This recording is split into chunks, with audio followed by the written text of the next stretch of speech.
All righty, well, he's here. Cinema Bob Stilson, who can be heard on WBEN Radio and live and in person here on Channel 7 today. Thanks for coming in so early. My pleasure. I thought you'd have breakfast for me every morning. I do. It's in the other room. We had it catered. I have a big, box of popcorn and some Twizzlers and some diet soda. If you do That's my regular diet. We'll have that for you, Bob. Oh, good. All right. Now, listen, we're talking blockbusters. Yeah. And I just said before, when I was a kid, summers used to be spent playing, running under the sprinkler, going to the beach, having fun. Now people go to the air-conditioned movie theaters and see all these huge movies. I think most kids have a smartphone with a sprinkler app, possibly, so they can pretend to play on that. But yeah, it's all movies now. And the first time this really started big time was with Jaws.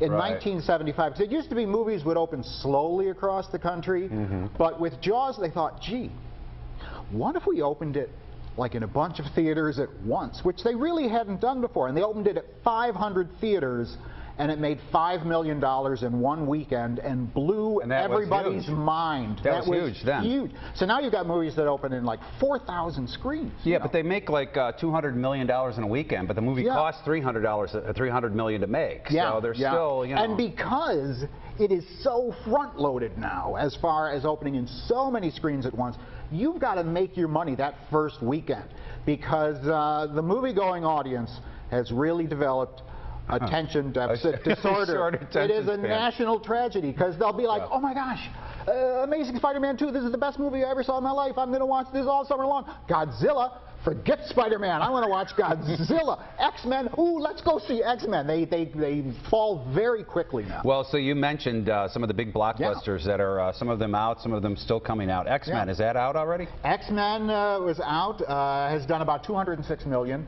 here in the U.S., which pretty much equals its budget.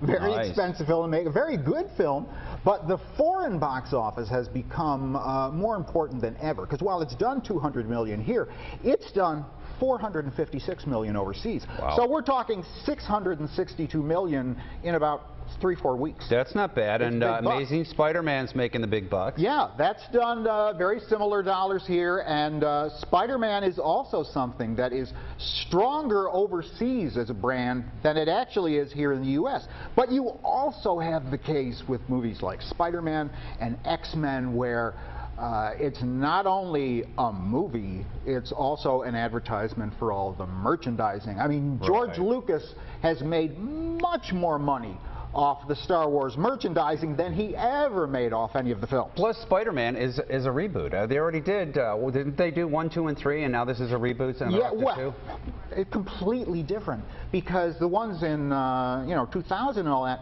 that was Spider-Man.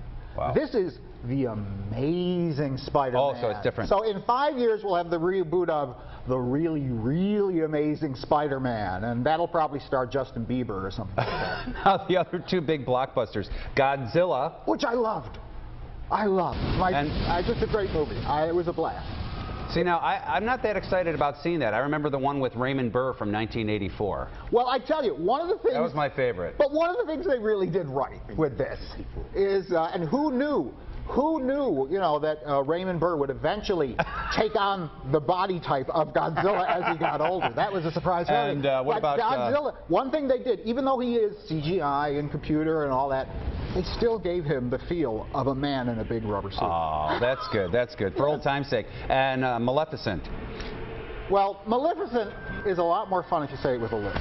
If you say Maleficent, isn't that just much more entertaining than the movie? Angelina, I would never have picked her for that role.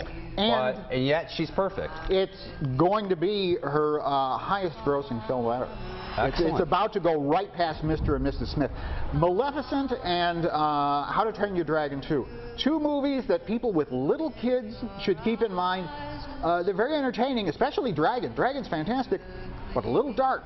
For very little kids, if they get scared at movies, this might give them what doctors nowadays call the heebie-jeebies. All right, you heard that, Tiffany, because I know she wants to see that movie. All right, Bob Stilson.